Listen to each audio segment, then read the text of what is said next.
All right, welcome back to the channel. Today we're going to be talking U-joints. This particular U-joint, the driver was complaining about his dashboard was rattling. He says, I don't know why. He goes, my dashboard is rattling. So we went to go look at the dash. We looked at the mounting. We looked at different things on the dash. And eventually we road tested it, which that's one thing. Every time you do a repair, regardless of what the repair is, you need to road test it. You know, I mean, you have to road test it because sometimes you're going to find stuff that the operator, driver, or owner are not aware of, conditions that are developing. So we drove this truck, and after 16, 17 miles, we felt a vibration, but the driver didn't have the dash rattling till he got it up to about 30 plus miles per hour, but we detected the vibration at about a little bit above 15 miles per hour.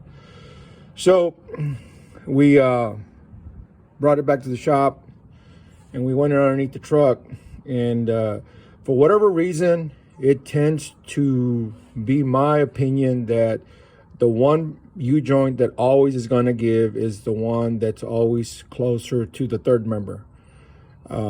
You know, the one that connects to the yoke, that connects to the third member. That's the one you should always check first. Of course, the second thing you always want to check is the carrier bearing. You know, look at it real good. And, you know, when in doubt, go ahead and replace both. In a perfect world, you would remove the drive shaft, send it to the drive shaft shop, and have it balanced.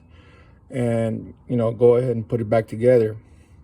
But due to time, due to expense, due to the economy being what it is, people don't want to spend no money. So this guy right here, he just went ahead and he refused everything but one U-joint, which the front two U-joints, they did take grease. And that's another thing. When you grease a U-joint, you need to keep greasing it till you see grease come out of all four corners. If you see it come out of one or two and then you stop, you're screwing yourself. Now this U-joint, I don't know if we can see it, but you should be able to see it right there. It was so dry, it just started, you know, the rollers. You can see the pitting. You can actually see the uneven surface. And compared to the other side, now this side did have grease. It was getting grease, but unfortunately, this one corner was not getting grease. They weren't, and you can tell, look right there. There's no grease there. There's grease there, there's grease there, there's grease there, but there's no grease there. This side was, I guess what they were doing, as soon as they saw grease come out of here, they'd stop. You're supposed to keep greasing until you get grease out of all four pockets. That's the rule of thumb. But the thing about drive lines is, I don't know, if I had to guess, and it would be just a guess, I think for every 800 trucks that are out there on the road, one's going to throw a drive shaft. 1 out of 800. So the risk is very small.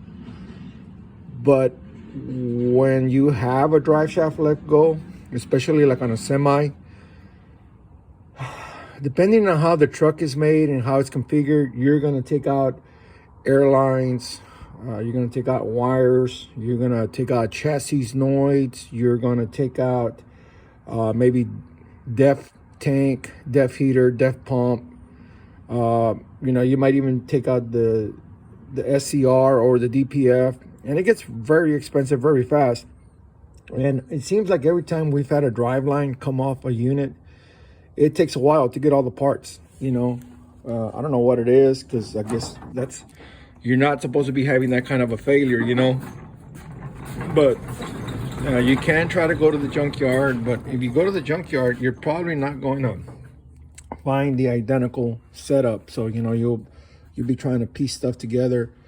If you're lucky, it comes off, doesn't hurt the yoke. If it does hurt the yoke, it's just the yoke. But in some cases, it'll take the third member out too. So,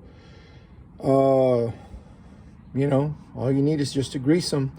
But like I said, it seems to me like the best U-joint to check is the one on the yoke on the third member. And if that puppy is just weird, whatever, sometimes you even have to remove it, and you need to check it, and the best way to do it is just check right there. Does it have grease? Does it have grease? Oh, doesn't have grease. Then you got a problem. You got a problem that's developing if it's not painfully obvious, but you can confirm it. Anyway, something I thought I'd share. And honestly, for the thousands of miles these trucks put on in a week, it's just amazing to me how long these U-joints really last. And of course, you want to use a premium grease. Everybody has their preference. Some people like Lucas, some people like Mystique, some people like Mobil, some people like Shell.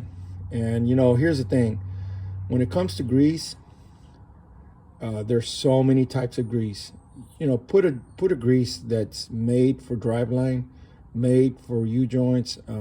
Me myself, I like synthetic high load greases, but you have to understand the chart, the rating, and all that good stuff.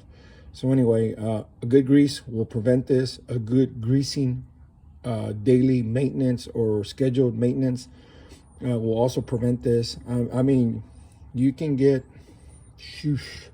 I don't know, at least, I would say, if you grease a truck real good on a drive line, you can easily get 300,000 miles, I would think. But anyway, something I come across, thought I'd share. Hey, leave a comment. Thanks for watching.